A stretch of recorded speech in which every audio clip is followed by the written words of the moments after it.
voici jour 11. Aujourd'hui, nous allons dessiner une danseuse de cerceau aérien.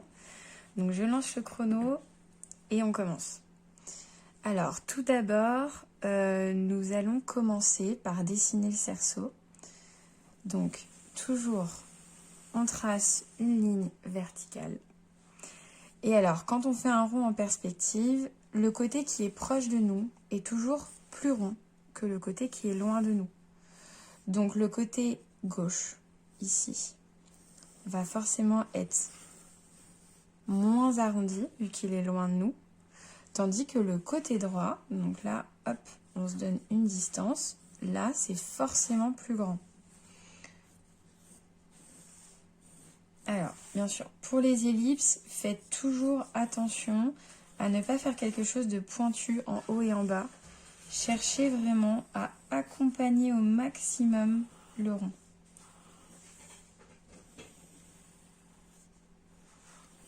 Prenez bien votre temps sur les constructions, parce que si la construction n'est pas bonne, ben en fait, le reste ne va pas tenir non plus.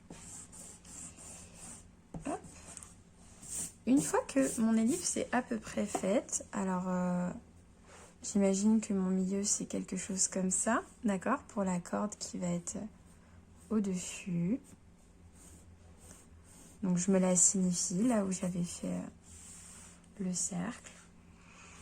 On voit d'ailleurs que cette partie-là est beaucoup plus visible et elle remonte encore après la corde. Donc n'hésitez pas vraiment à le mettre un petit peu plus côté gauche. Une fois qu'on a ça, qu'on a notre cerceau, hop, je vais encore le retravailler. Je vais pouvoir chercher où est-ce qu'est par rapport à la hauteur de mon cerceau, où est-ce que va se trouver ses hanches, ses genoux, ses pieds. Alors déjà, il y a un pied qui va être situé ici. Après, je peux me dire que à peu près à la moitié de ma hauteur ici, je vais avoir une jambe qui, elle, a une inclinaison comme ceci. L'avant de cette jambe passe de ce côté-là de mon cerceau. Et je remarque que ici, je vois un vide, un petit triangle, d'accord, qui m'amène en fait, voilà. D'ailleurs, même, je remarquerai que l'intérieur du genou est en fait aussi à l'intérieur de mon cerceau. Donc, automatiquement, cette inclinaison-là doit en fait se lier à l'épaisseur de mon cerceau. Je vais juste encore un petit peu pousser mon cerceau très légèrement en haut.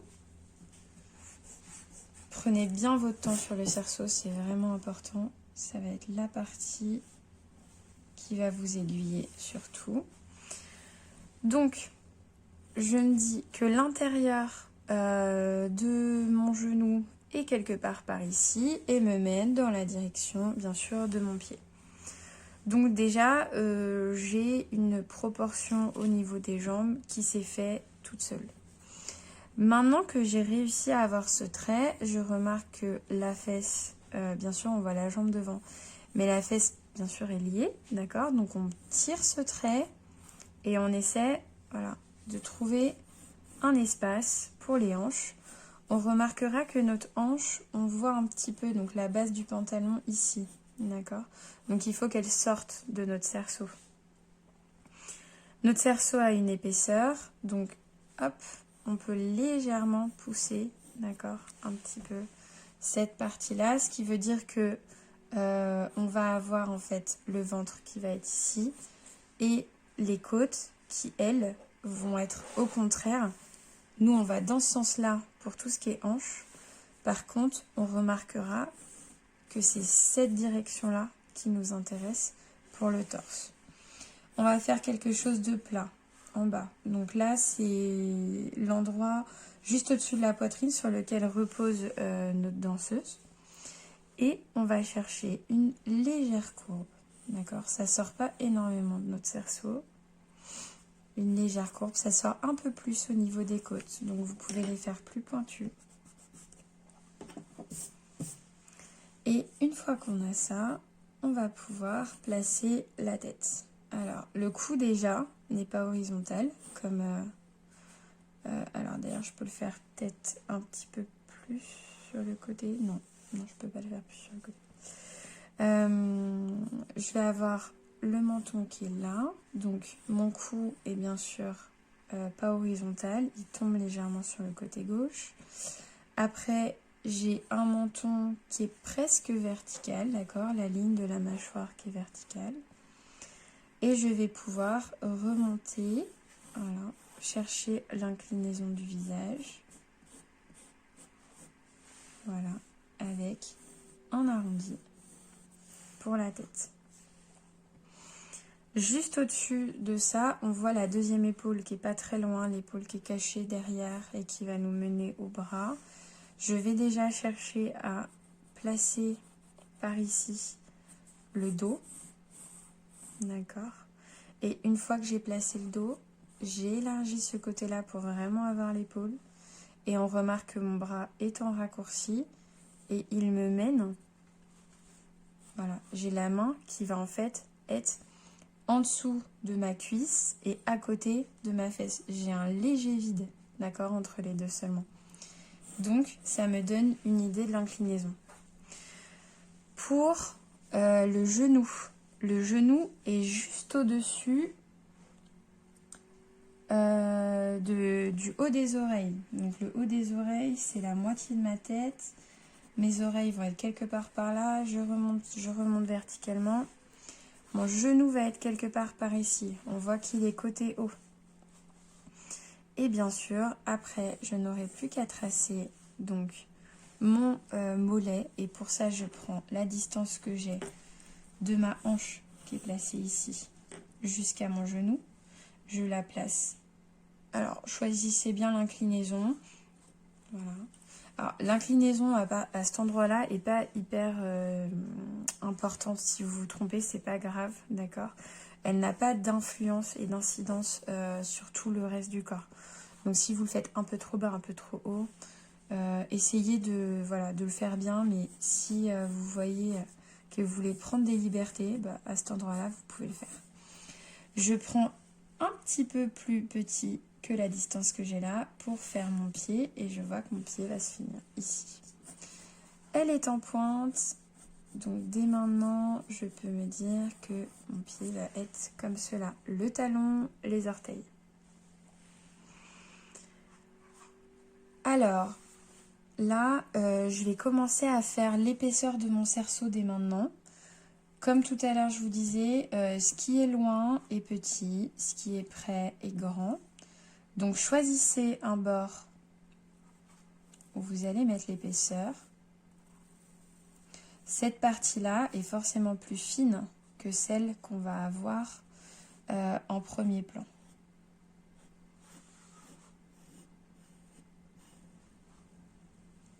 Essayez vraiment de le faire en un seul trait, c'est un très bon exercice.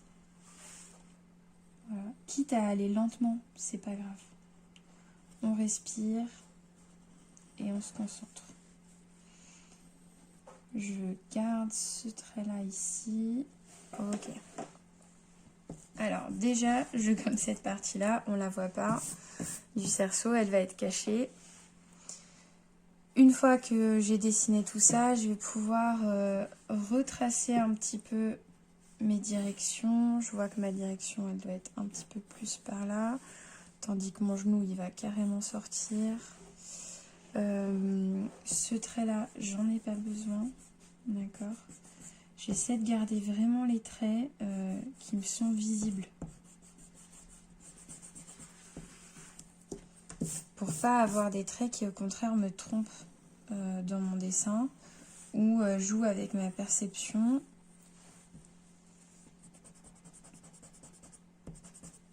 Voilà. Une fois que tout ça est un petit peu plus clair, comme d'habitude, je vais commencer à faire mes formes. Alors là, je vois quelque chose qui est plutôt rond sur cette partie-ci. Et on voit que cette partie-là est un petit peu plus anguleuse. Donc, dès maintenant, je me le retrace. Là, hop, j'ai une partie toute fine Et je vais avoir le t-shirt qui va venir plus par là. Voilà. D'ailleurs, non, j'avais raison. Elle était un petit peu plus par là.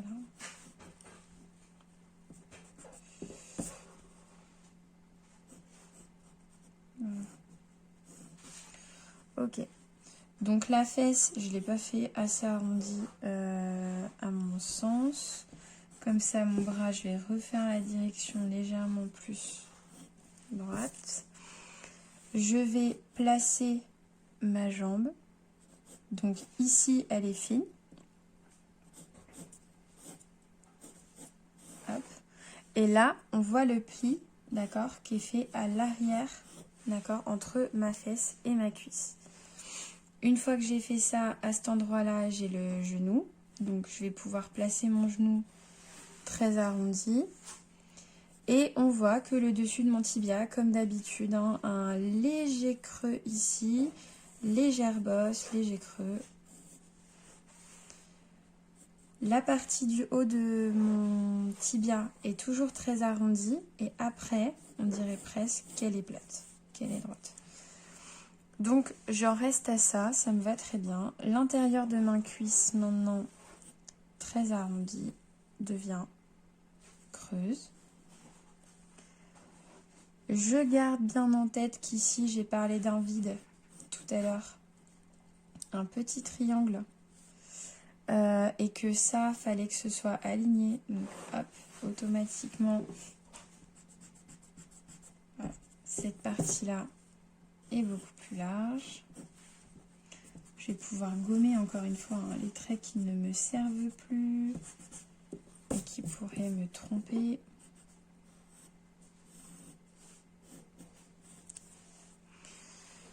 Je garde ce trait en mémoire, je l'accompagne jusqu'à mon genou qui va avoir une pointe légèrement arrondie et ça repart vers ici pour en fait ici me créer un petit vide. Tout ça, on a un léger petit vide qui va m'amener, alors hop, donc là j'avais mon genou, le mollet qui va se raccrocher ici avec une légère bosse. Hop. Je rends tout ça un petit peu plus visible. Si ça je le veux, hop, légèrement plus fin. Donc voilà. J'avise. Et après, on a une taille de mollet qui est là. Je prends un tout petit peu plus petit pour trouver voilà, mon pied qui va être quelque part par ici. Je vois le dessus de mon pied qui est en fait la continuité de ce trait. Donc je vais pouvoir faire l'avant de mon pied et le talon en deux parties.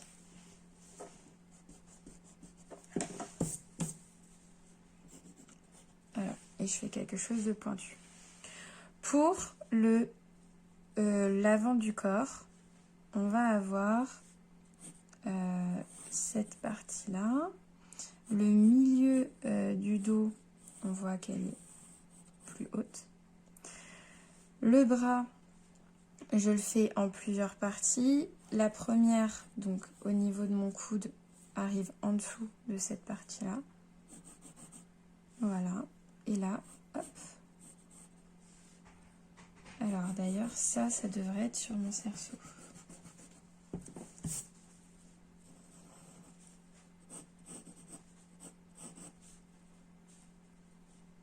Voilà. Hop, avant du bras. Ma main, on voit, elle est à côté de la fesse, en dessous de ma cuisse. Donc c'est bon, c'est exactement ce que je voulais. Mon épaule, elle est placée ici. D'accord. Et je vais pouvoir étirer en me disant que le coude est placé derrière mon cerceau. Et je vais venir agrandir mon bras qui, ma main va venir juste voilà, par là. Donc, hop, là je vais avoir mon poignet et ma main qui est en raccourci.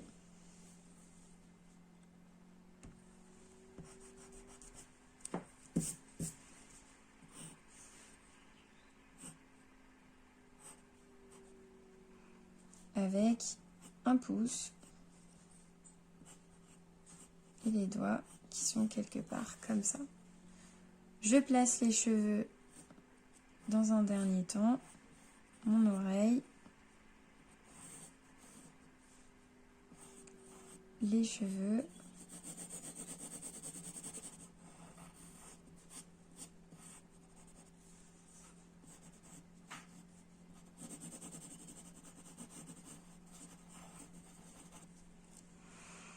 et j'ai mon personnage. Vous pouvez par la suite venir faire vos ombres, vos lumières et bien sûr vos formes supplémentaires. Au contraire, considérez ça comme un entraînement.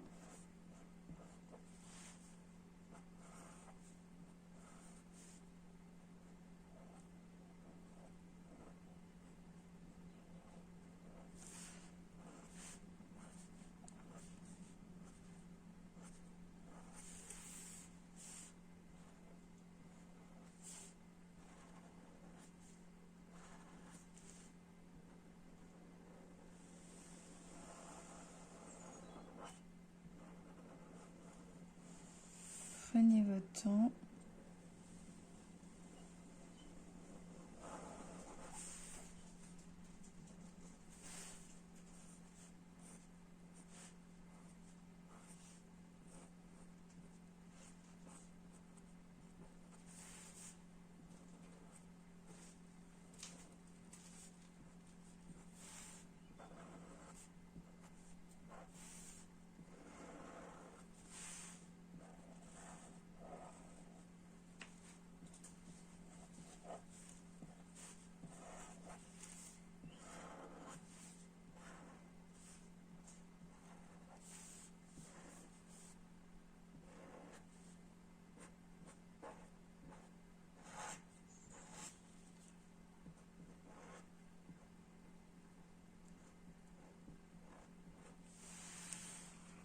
Et ça suffira largement.